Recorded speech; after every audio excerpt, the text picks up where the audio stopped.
Tidak ada satu kuasa di dunia ini yang mampu memisahkan kita dari kasih-Nya. Karena sungguh Dia Allah yang tidak pernah meninggalkan kita. Perbuatan tangan-Nya selalu nyata bagi kita anak-anak-Nya. Tak pernah tinggalkan perbuatan tangan-Nya. Dia selalu sempurna bagi kita. Dia selalu nyata dalam setiap kehidupan kita. Terima kasih Tuhan.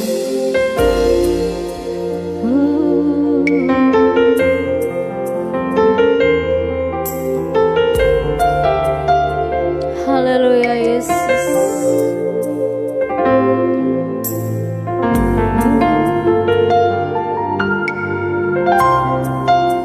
Sama-sama kita katakan, tak pernah tinggalkan perbuatan tangan-Mu, Yesus, Kaulah pencipta. Katakan, sehelai rambutku jatuh Engkau pun tahu, Yesus, Kau pedulikanku, Yesus, Kau perhatikanku. Takkan pernah terlambat pertolongan-Mu. Benar Tuhan, takkan pernah terlelap Kau menjagaku. Kaulah segalanya yang ku perlu di setiap jalanku, sebab Engkau yang tahu yang terbaik di dalam hidupku. Amin Tuhan. Engkau tahu segalanya dalam kehidupan kami Tuhan. Tak pernah tinggalkan perbuatan tangan-Mu, Yesus, Kaulah penciptaku. Sehelai rambutku jatuh Engkau pun tahu. Benar Tuhan, Kau pedulikanku. Oh Yesus, Kau perhatikan. Katakan dengan segenap hatimu,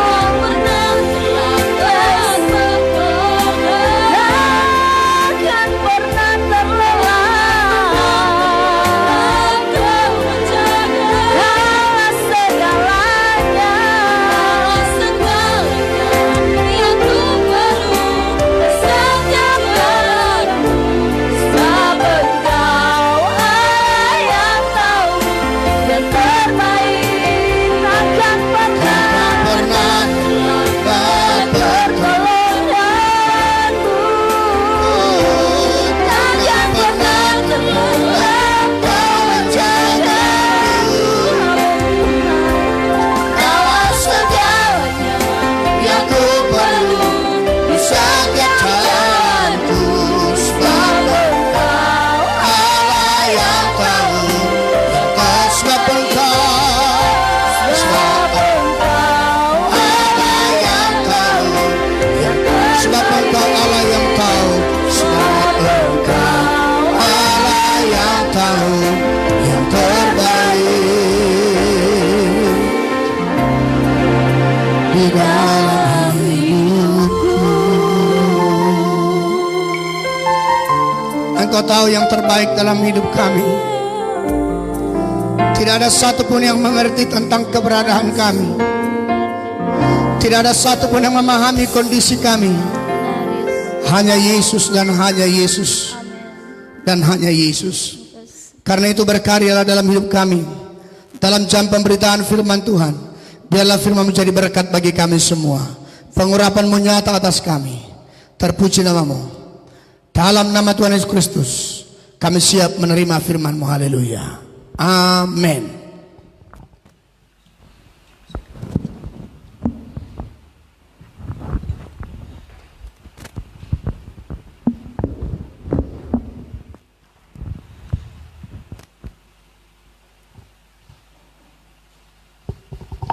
Baik, saya ucapkan selamat pagi untuk kita semua, saudara-saudara yang di rumah.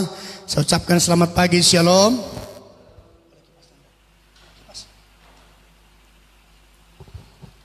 Kita bersyukur kepada Tuhan hari ini atas kebaikan dan kemurahan Tuhan dalam hidup kita, yang masih memberikan kita kesempatan untuk datang pada Tuhan, untuk bersekutu kepada Tuhan. Sedikit aja, sedikit. Meski kita ibadah secara online, tapi kita percaya berkat yang sama kita terima dari Tuhan. Sebab ada masanya memang seperti ini. Ada masanya kita untuk bersama-sama kembali dalam ibadah dalam jumlah yang banyak. Baik saudaraku sekalian, saya rindu kita akan meneruskan kembali pelajaran kita.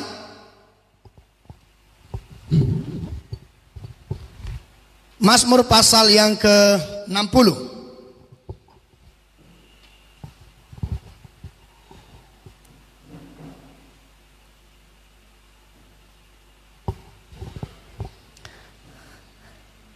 Mazmur 60 ayat 1 sampai 14. Saya rindu kita sebagaimana biasa kita baca ayat ini saling bergantian. Saya baca ayat 1, saudara baca ayat 2. Kita bergantian sampai selesai. Mohon perhatian saudara bahwa di Alkitab elektronik ada perbedaan penulisan ayat sedikit. Ayatnya ya, penempatan ayatnya, tapi semua kalimatnya sama. Doa memohon kemenangan. Mazmur 60 ayat 1 mulai. Untuk pemimpin biduan menurut lagu bunga bakung kesaksian, miktam dari Daud untuk diajarkan. 2 saudara.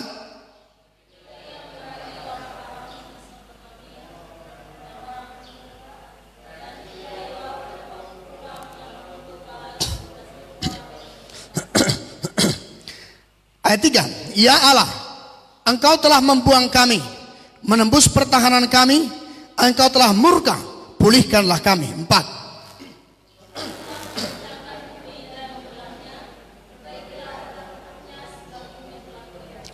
Engkau telah membuat umatmu mengalami penderitaan yang berat. Engkau telah memberi kami minum anggur yang memusingkan. 6.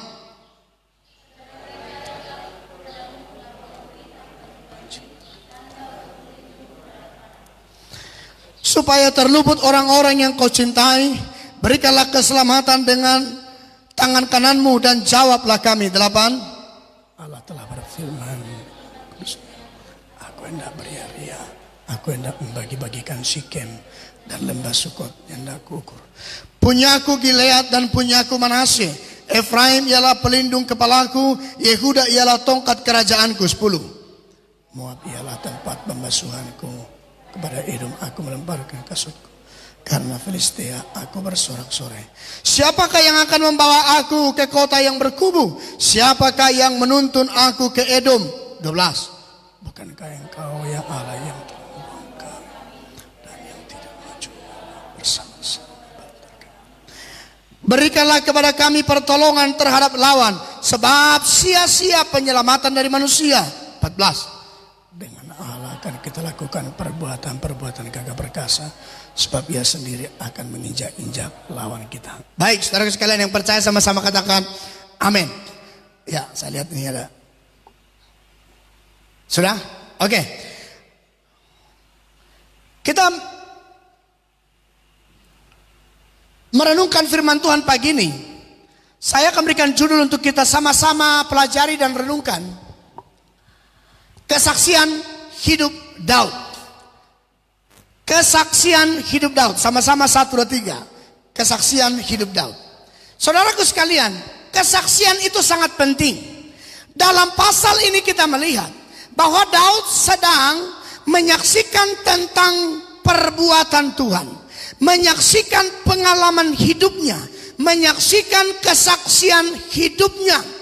Pasal ini berisikan bagaimana ia mengalami kemenangan besar atas orang Aram dan Edom. Nah, kita bisa perhatikan itu di ayat pertama. Dia menyaksikan betapa hebat kuasa Tuhan. Dia menyaksikan betapa pertolongan Tuhan terjadi atasnya. Dia memberikan kesaksian hidup agar kesaksian ini kiranya menjadi pelajaran penting bagi kita. Dia memberikan kesaksian ini agar kiranya kesaksian ini menjadi berkat dalam hidup kita. Saudara, kesaksian itu penting. Kesaksian itu sangat penting. Sebab yang kita bersaksi, orang akan diberkati dengan kesaksian kita. Ketika Tuhan menolong kita, ketika Tuhan melakukan perbuatan besar, ketika Tuhan memberkati kita, ketika Tuhan melepaskan kita dari pergumulan kita, ketika Tuhan menyelamatkan kita, maka keselamatan itu pantas dan harusnya kita saksikan kepada orang lain. Terlebih ketika kita sudah menerima Tuhan Yesus secara pribadi menjadi Tuhan dan Juru Selamat, lalu kita mendapatkan keselamatan dari Allah, maka kesaksian hidup ini harus juga disaksikan dan dibagikan kepada orang lain, supaya orang lain juga bisa menerima, supaya orang lain bisa dikuatkan, orang lain bisa mengalami pertolongan Tuhan dan mereka menerima tentang Tuhan. Kesaksian itu penting. Nah, dalam kesaksian ini yang diberikan oleh Daud di sini diharapkan agar menjadi satu pelajaran penting bagi setiap pembaca. Agar menjadi pelajaran penting bagi setiap orang percaya hari-hari ini. Agar menjadi teladan bagi banyak orang. Dan menjadi teladan bagi kita sebagai umat Tuhan. Dari kesaksian hidup Daud ini, kita akan mempelajari beberapa hal penting dalam menjalani kehidupan kita. Terlebih di masa-masa sulit ini, kita akan melihat beberapa hal penting yang kita harus pelajari. Kita perhatikan saudara, beberapa hal penting yang kita mau pelajari dari kesaksian Daud. Yang pertama kita perhatikan dulu ayat yang ketiga, 4 dan 5.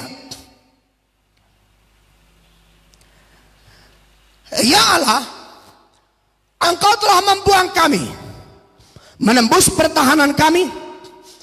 Engkau telah murka, pulihkanlah kami. Engkau telah menggoncangkan bumi, Engkau membelahnya, dan perbaikilah retak-retaknya, sebab bumi telah goyang.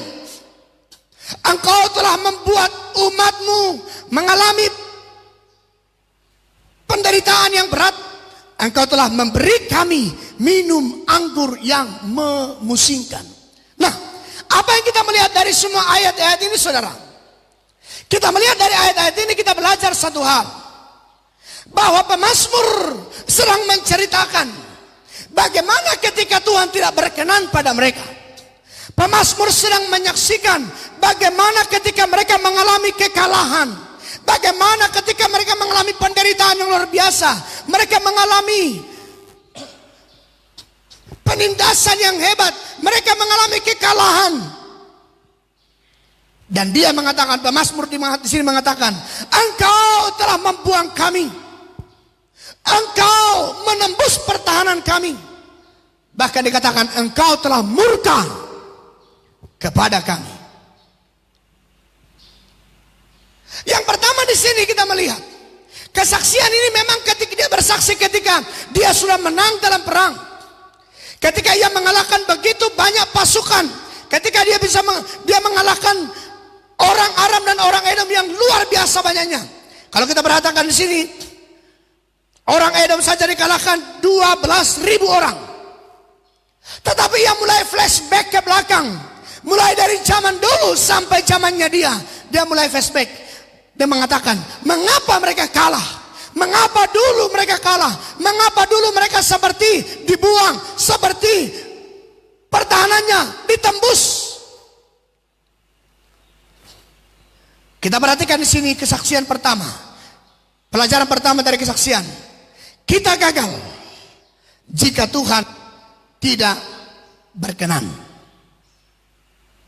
Kita akan gagal jika Tuhan tidak berkenan. Dari ayat 3 sampai ayat 5, Daud sedang memberitakan bahwa dulu kita bisa gagal. Orang Israel bisa gagal. Orang Israel bisa mengalami kekalahan adalah karena Tuhan tidak berpihak pada mereka.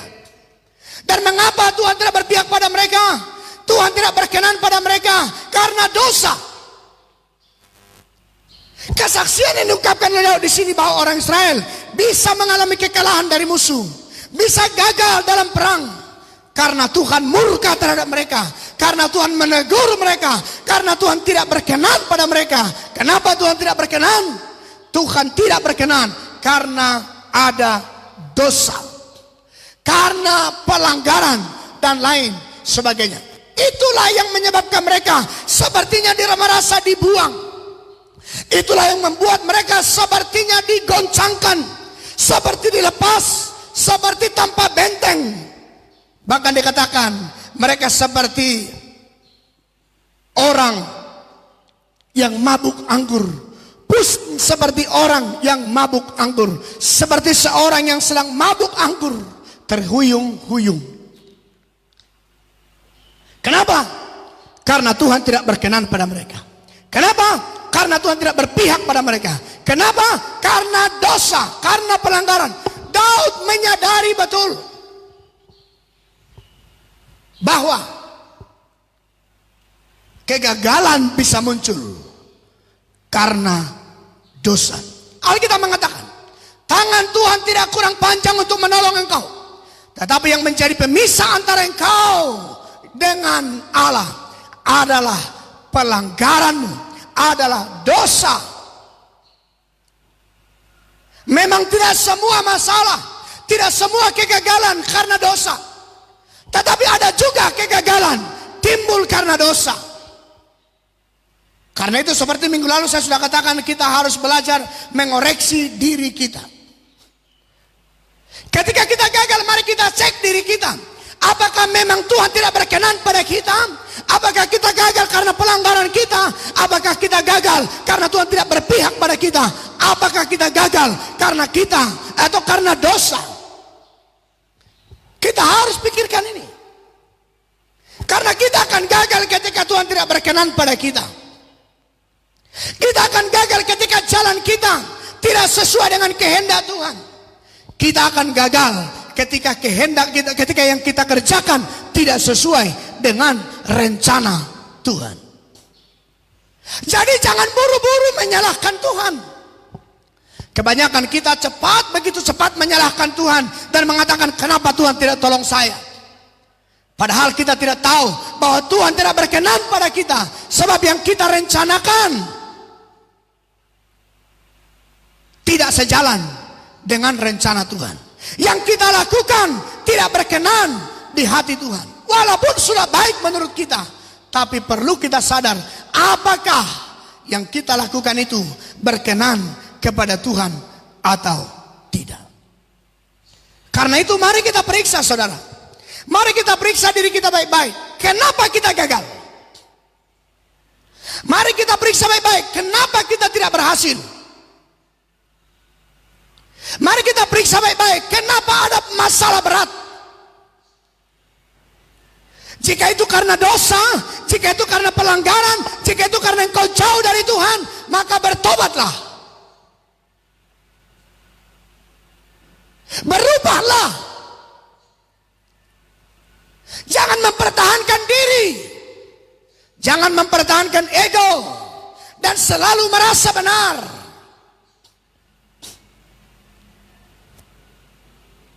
Betapa sering kita ketika kita gagal, ketika kita mengalami persoalan berat, kita justru menyalahkan Tuhan. Memang kita tidak mengatakan Tuhan salah, memang kita tidak katakan seperti itu. Tapi ketika kita gagal, lalu kita menunjukkan reaksi kita jauh dari Tuhan, kita jauh dari doa, kita jauh dari persekutuan dengan Tuhan. Itulah bukti di mana kita sedang mengatakan bahwa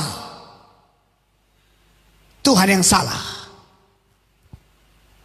Saya beritahu saudara, Tuhan tidak pernah salah dalam hidup kita. Kalau dia hukum kita, dia tidak salah. Kalau dia tegur kita, dia tidak salah. Kalau dia ingatkan kita, dia tidak salah. Tetapi yang salah adalah diri kita. Yang berubah bukan Tuhan, yang berubah harus kita. Ini kita perlu periksa. Inilah kesaksian Daud. Dia mengatakan kita bisa ditembus, kita bisa goyang, kita bisa pusing seperti mabuk anggur. Karena apa? Karena Tuhan murka. Kenapa Tuhan murka? Karena dosa. Kenapa Tuhan tidak berpihak pada kita? Karena yang kita kerjakan tidak sesuai dengan rencana Tuhan. Rencana kita tidak sesuai dengan kehendak Tuhan. Kita lebih suka melangkah lebih dahulu tanpa bertanya kepada Tuhan. Kita lebih suka lebih dahulu melangkah tanpa bertanya, tanpa mengetahui apakah ini kehendak Tuhan atau tidak. Mari kita cek. Jika apa yang terjadi, jika kegagalan yang terjadi, jika persoalan yang terjadi adalah karena teguran Tuhan, adalah karena dosa, maka jalan keluarnya adalah mari kita perbaiki diri kita. Amin. Mari kita bertobat dan mari kita kembali kepadanya supaya ia memulihkan kita, supaya ia menolong kita, supaya ia mengubah kita, supaya ia memperbaiki hidup kita. Jika Tuhan tidak berkenan, carilah perkenanan Tuhan. Jika Tuhan tidak berkenan, carilah wajahnya. Dan jika kita sudah temui dia, dan jika dia sudah berkenan pada kita, dengarkan baik-baik. Saya percaya ketika Tuhan sudah berkenan, maka kita pasti akan dipulihkan. Kita perhatikan teks Alkitab. Bilangan 14 ayat 8. Coba sama-sama kita baca 1, 2, 3. Jika Tuhan berkenan kepada kita, maka ia akan membawa kita masuk ke negeri itu dan akan memberikannya kepada kita, suatu negeri yang berlimpah-limpah susu dan madunya. Bagaimana ini bisa terjadi? Bagaimana kita dibawa ke negeri yang berlimpah-limpah susu dan madunya? Bagaimana kita bisa menikmati anugerahnya, pertolongannya, rahmatnya, berkatnya? Rahasianya satu, Tuhan harus berkenan. Amin.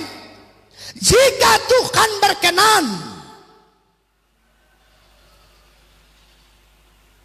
maka Yakobus mengatakan, jika engkau membuat perencanaanmu, jangan lupakan Tuhan. Tapi katakanlah, jika Tuhan menghendakinya, jika Tuhan berkenan. Artinya, saudara harus mencari lebih dahulu perkenanan Tuhan. Kalau Tuhan sudah berkenan pada saudara, dengar baik-baik, dia akan pasti menolong kita semua. Amsal 16 ayat 7. Perhatikan. Jikalau Tuhan berkenan kepada jalan seseorang, lanjut, maka musuh orang itu pun didamaikannya dengan dia. Jika Tuhan berkenan, maka musuh takluk. Perhatikan. Jika Tuhan berkenan, ada kemenangan. Jika Tuhan berkenan, ada sorak-sorai. Jika Tuhan berkenan, ada pemulihan. Jika Tuhan berkenan, ada berkat. Jika Tuhan berkenan, ada pertolongan. Jadi, mintalah perkenanan Tuhan. Selanjutnya kita perhatikan yang kedua.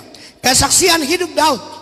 Yang menjadi pelajaran bagi kita. Yang disaksikan oleh Daud dalam kehidupannya adalah, dikatakan begini ayat 13. Berikanlah kepada kami pertolongan terhadap lawan. Sebab apa? Sama-sama. Sebab sia-sia penyelamatan dari manusia. Sebab sia-sia penyelamatan dari manusia. Yang di rumah perhatikan baik-baik ini. Sia-sia penyelamatan dari manusia. Pemazmur minta pertolongan kepada Tuhan. Pemazmur minta perlindungan dari Tuhan. Pemazmur mengakui bahwa Tuhanlah pertolongan. Dan dia mengakui bahwa pertolongan dari manusia, penyelamatan dari manusia itu sia-sia. Yang kedua kita perhatikan. Kesaksian dari Daud yang menjadi pelajaran bagi kita. Mengandalkan manusia adalah kesia-siaan. Itu pelajaran kedua yang kita melihat dari kesaksian Daud dari pasal ini. Mengandalkan manusia adalah kesia-siaan. Sebaliknya, mengandalkan Tuhan tidak sia-sia. Ini perlu kita renungkan dalam hidup kita. Itulah yang diungkapkan oleh pemazmur dalam ayat ini. Dia meminta pertolongan kepada Tuhan karena dia sadar, karena dia paham, karena dia tahu bahwa mengharapkan dan mengandalkan pertolongan manusia itu akan sangat mengecewakan. Mengandalkan pertolongan manusia itu akan sangat sia-sia. Jangan mengharapkan apapun di dunia ini, kepada siapapun di dunia ini. Ya, ini perlu. Sepanjang perjuangan hidup Daud, dia telah membuktikan bahwa dia tidak mengandalkan siapapun dalam hidupnya. Dia sudah membuktikan bahwa dalam menghadapi musuhnya, dia benar-benar mengandalkan Tuhan. Dan semua kemenangan yang dia raih adalah karena ia mengandalkan Tuhan. Saudara masih ingat tentu bagaimana Daud menghadapi Goliat? Daud yang kecil sekali, badan yang kecil, masih muda belia, masih merah-merah, orang Kupang bilang. Tapi ternyata dia bisa mengalahkan Goliat yang begitu besar sekali. Punya perlengkapan perang yang hebat, punya ketopong, punya semuanya. Daud cuma punya alih-alih. Daud cuma punya umban. Tidak punya apa-apa. Cuma punya Tuhan. Yang kecil yang dia punya, umpan yang dia punya, itu aja yang dimaksimalkan oleh dia. Saya tidak mengatakan bahwa saudara ketika mengandalkan Tuhan, engkau tidak buat apa-apa. Tidak. Tapi sekecil apapun yang ada padamu yang Tuhan percayakan, pekerjaan dan semuanya, lakukan dengan cara yang terbaik, walaupun itu tidak sepertinya tidak cukup. Tetapi dengar, jika engkau mengandalkan Tuhan, saudara akan melihat pertolongan Tuhan. Goliat bisa ditumbangkan oleh Daud. Karena apa? Bukan karena ketapelnya, bukan karena batunya, tetapi karena Tuhan yang diandalkan. Yang percaya sama-sama katakan amin. Nah, ini penting menjadi pelajaran bagi kita saudara sekalian. Jika kita mengandalkan kekuatan dunia, mengharapkan manusia, maka itu adalah hal yang sia-sia dan akan mengecewakan. Kekuatan dunia tidak akan berdampak besar dalam hidup kita. Kekuatan dunia tidak akan bisa memberikan pertolongan sejati dalam hidup kita. Karena itu jangan pernah menjadikan manusia, menjadikan kekuatan kita sendiri, menjadikan pekerjaan kita, menjadikan kekuasaan, menjadikan harta, menjadikan karir sebagai sandaran hidupmu. Tidak akan bisa.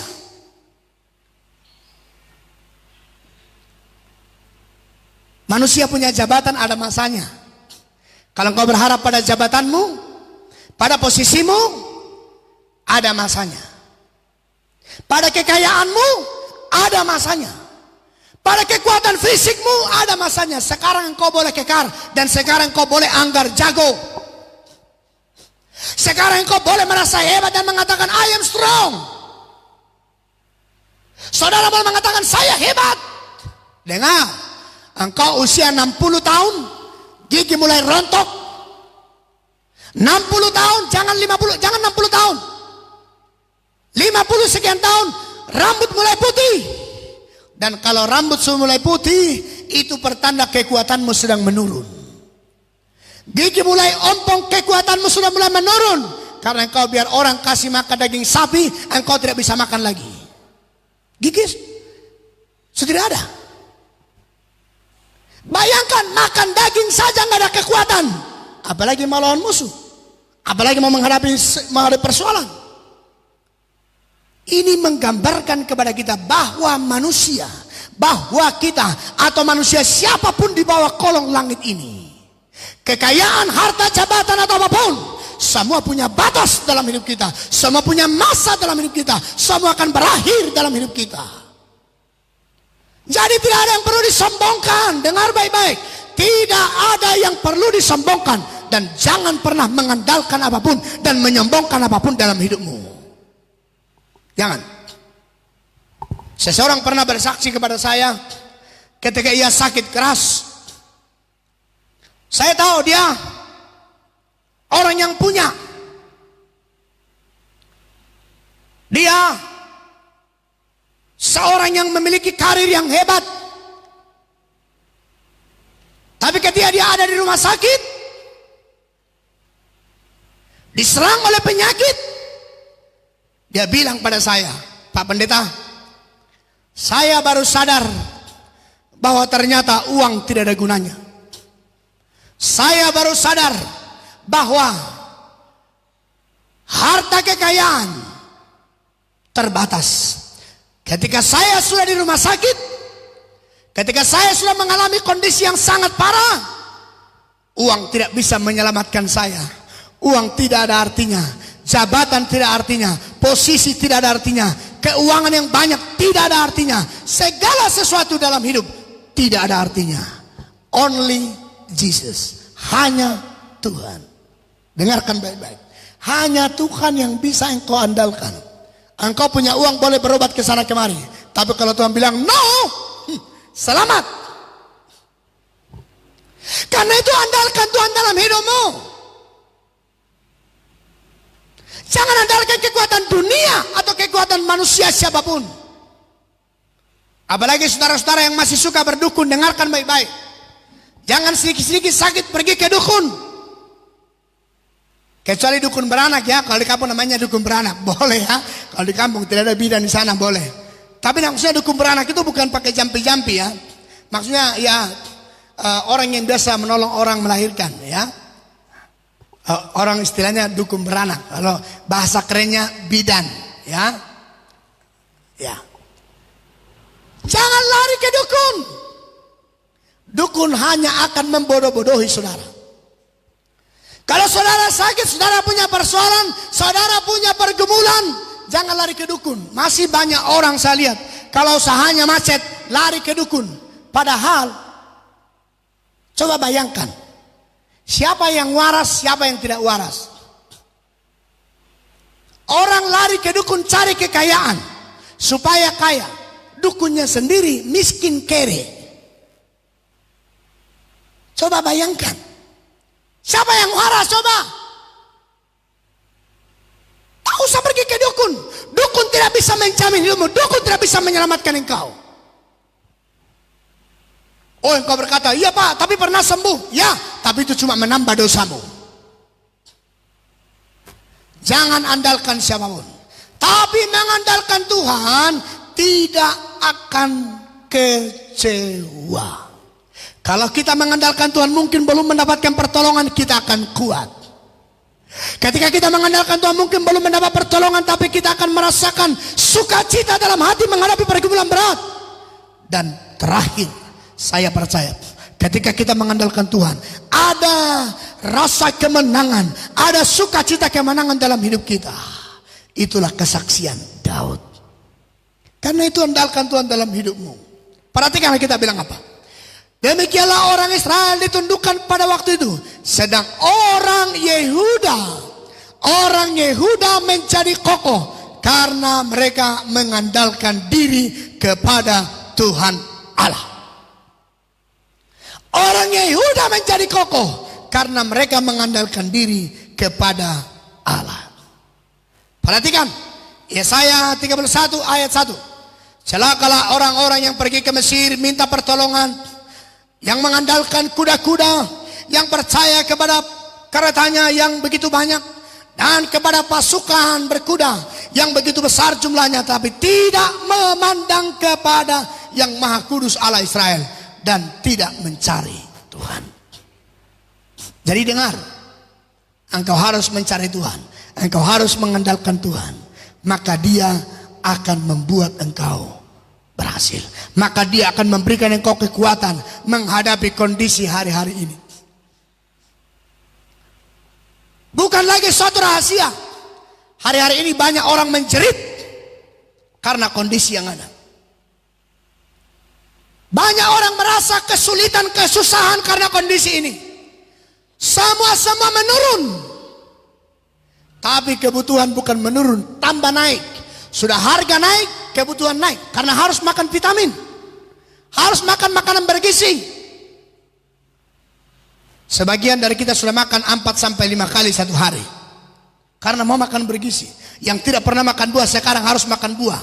Tapi masalahnya bagaimana harus makan buah? Bagaimana harus makan makanan yang bernutrisi, yang bervitamin tinggi? Pendapatan menurun.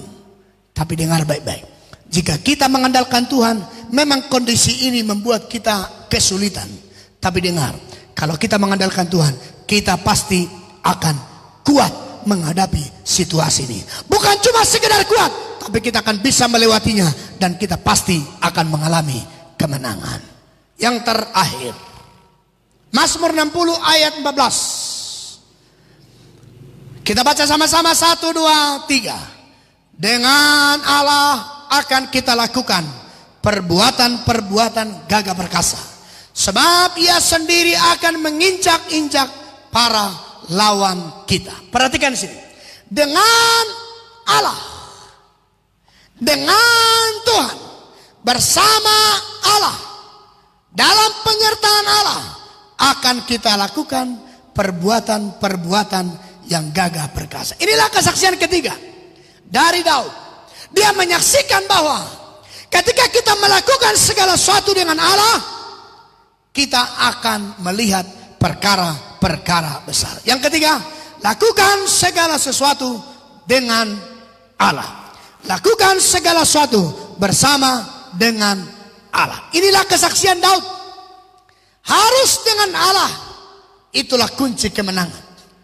Melakukan apapun harus dengan Allah. Itulah kunci kemenangan. Daud adalah orang biasa. Daud ini bukan berlatar belakang orang terkenal dan orang hebat. Dia orang biasa karena dia cuma gembala kambing domba. Tapi dia dipilih Tuhan menjadi luar biasa. Dan dia dipilih Tuhan juga. Dia dari seorang yang masih muda belia. Kalau kita bicara perang, dia tidak punya pengalaman. Bicara pemerintahan, dia tidak punya pengalaman. Tapi kenapa dia jadi hebat? Kenapa dia dipakai Tuhan luar biasa?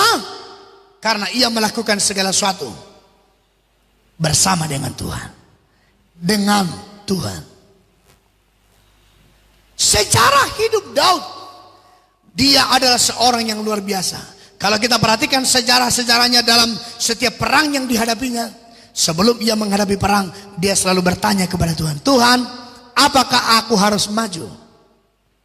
Dia berdoa lebih dahulu kepada Tuhan, minta petunjuk Tuhan. Dia melibatkan Tuhan, dia bertanya kepada Tuhan, dia minta penyertaan Tuhan. Maka ia bisa mengalahkan musuh yang besar sekalipun. Luar biasa.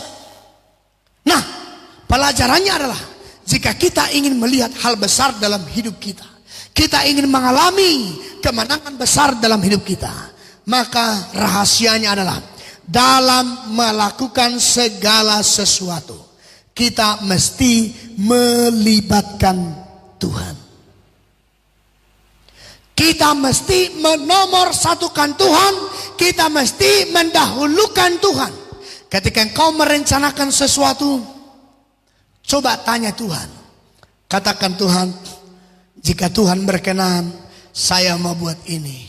Tuhan, saya mau rencana ini Tuhan. Apakah Tuhan berkenan atau tidak? Termasuk jika saudara mau menikah. Sudah ada pasangan menurutmu. Engkau berpikir secara manusia ini sudah pas. Dari sisi pekerjaan sudah pas, dari sisi body sudah pas, dari sisi rambut sudah pas, dari sisi betis sudah pas, dari sisi semua sudah pas, sisi keluarga sudah pas. Biar semua engkau anggap sudah pas, rencanamu kelihatan sudah pas. Tanya Tuhan lebih dahulu. Tuhan, apakah ini kehendak Tuhan? Apakah ini rencana Tuhan? Apakah ini sesuai dengan maunya Tuhan atau tidak? Mintalah penyertaan Tuhan, mintalah pertolongan Tuhan. Memulai pekerjaan, memulai karir. Jangan hanya minta pertimbangan orang. Kita ini kalau memulai suatu minta pertimbangan A, B, C, dan D. Yang kita minta pertimbangan pun tidak takut akan Tuhan. Yang kita minta pertimbangan pun, yang kita minta petunjuk pun, orang yang jauh dari Tuhan, doa saja jarang, gereja jarang, meminta petunjuk apa kepada orang semacam ini?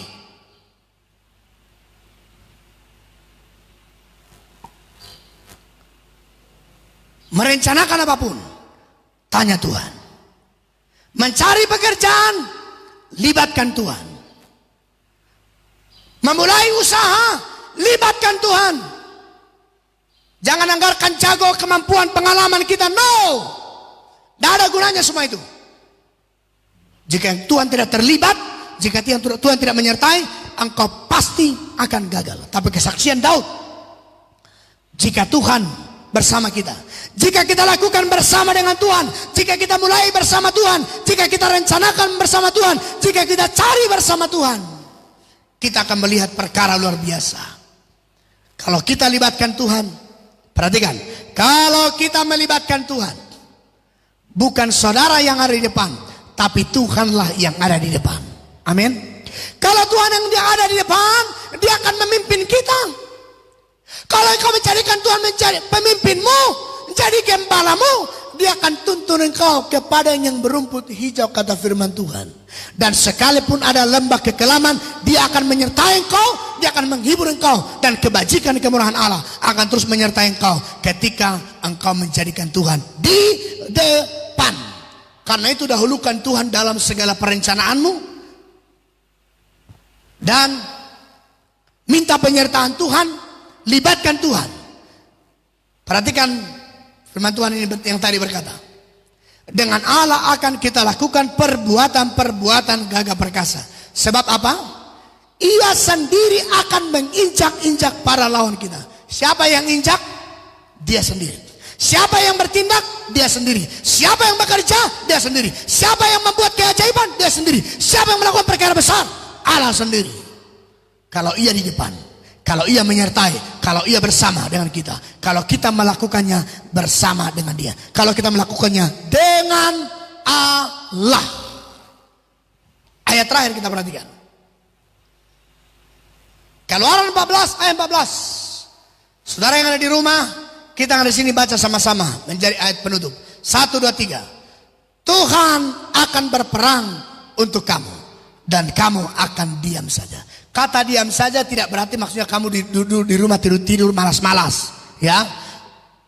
Alkitab tidak menganjurkan kita untuk malas-malas, tapi yang dimaksud di sini mungkin kemampuan kita sedikit, mungkin kemampuan kita terbatas, tetapi ketika kita mendahulukan Tuhan, ketika bersama dengan Tuhan, perhatikan, Tuhan akan berperang untuk kita. Tuhan Yesus memberkati kita sekalian. Dari kesaksian Daud, kita melihat 3 hal. Kita akan gagal jika Tuhan tidak berkenan pada kita. Mengandalkan manusia adalah sia-sia. Yang terakhir, lakukan segala sesuatu dengan Allah, maka kita akan melakukan perkara-perkara besar. Percaya janji Tuhan.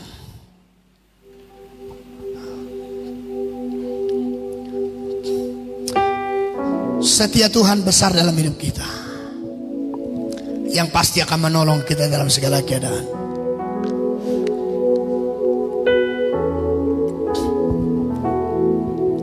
Sungguh besar setiamu, oh, kau nyatakan bagiku. Kau Bapa yang selalu mengerti isi hatiku. Dia menjanjikan berkat-Nya, Dia menjanjikan pertolongannya, Dia berikan janji kemenangan bagi kita. Kita harus percaya pada janjinya dan berpegang pada janjinya. Andalkan Dia dalam hidupmu, cari perkenanannya.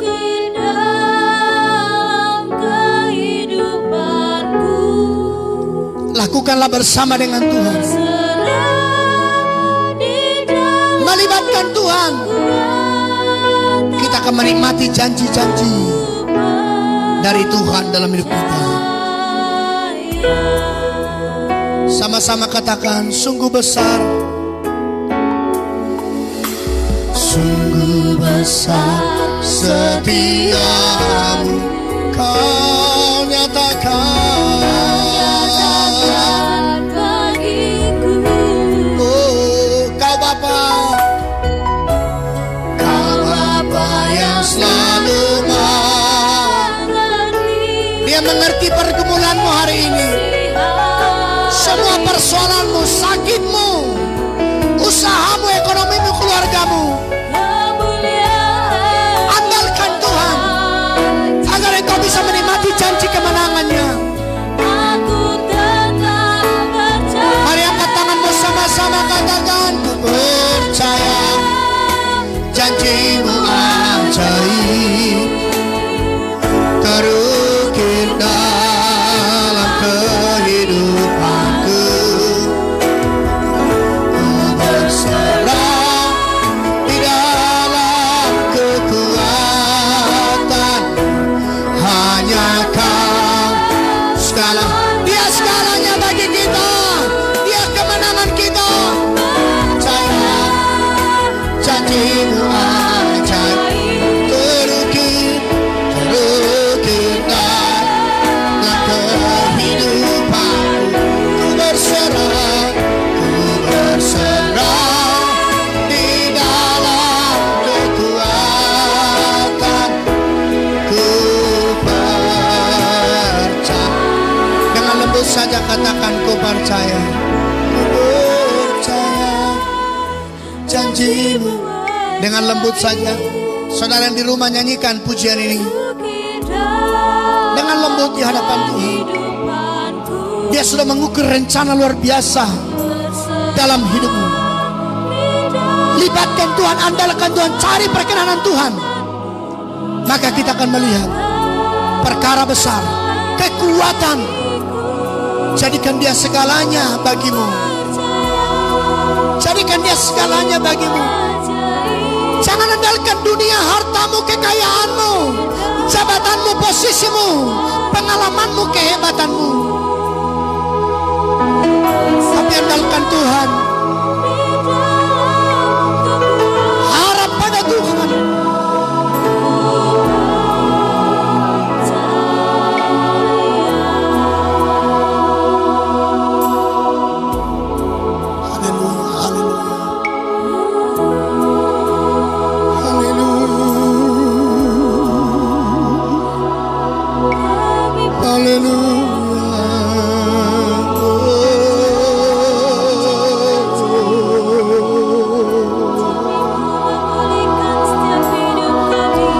Kami tidak sanggup Tuhan, kami tidak kuat, kami tidak mampu secara manusia.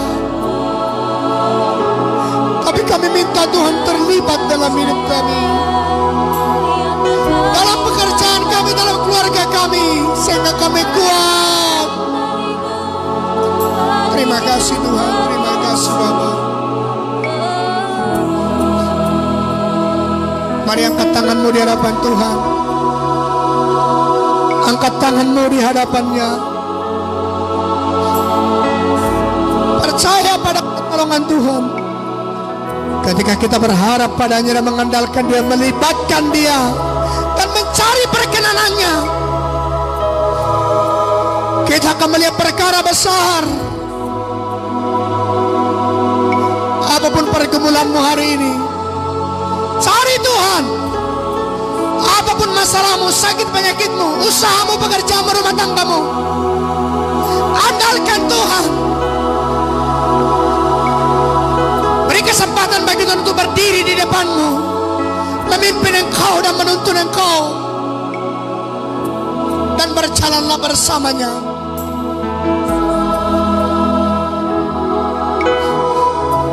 Angkat tanganmu di hadapan Tuhan. Bapa, kami datang padamu. Kami lemah, kami tidak sanggup, kami tidak mampu, kami terbatas. Tapi dari kesaksian Daud kami belajar, kalau Tuhan berkenan kami pasti menang. Kalau kami andalkan Tuhan kami pasti menang. Kami pasti kuat meski badai datang, kami pasti kuat, kami pasti kuat. Kalau Tuhan di depan kami memimpin kami, kami pasti kuat. Ketika kami menghadapi badai hidup, ketika kami memulai apapun dan melakukan apapun, merencanakan apapun, memulainya bersama Tuhan, dengan Allah kami akan melakukan perbuatan yang gagah perkasa karena Tuhan di depan kami, karena Tuhan bertindak. Karena Engkau tahu kami tidak mampu dan tak berdaya Tuhan. Berkati jemaat-Mu yang sedang ada di rumah hari ini Tuhan, yang sedang mengalami pergumulan berat dalam hidup mereka. Berkati mereka, mampukan mereka. Yang sakit sembuhkan, yang lemah kuatkan. Yang sedang dalam pergumulan berat Tuhan berkati, mampukan mereka. Iman yang goyah mampukan bangkitkan kembali, agar iman mereka bangkit di hadapan Allah, agar iman mereka kuat kembali dalam Kristus, supaya mereka mengalami kemenangan iman. Jangan biarkan mereka lemah, tapi biar kami bersama-sama di hadirat Tuhan menikmati sukacita-Mu. Hamba berbicara, tapi biarlah Roh-Mu tak bicara di hati kami pribadi lepas pribadi, dan memulihkan keadaan kami. Kami akan beri persembahan kami. Terimalah persembahan kami menjadi persembahan yang berkenan di hadapan-Mu. Dalam berkat nama Tuhan Yesus Kristus kami berdoa. Haleluya. Amin.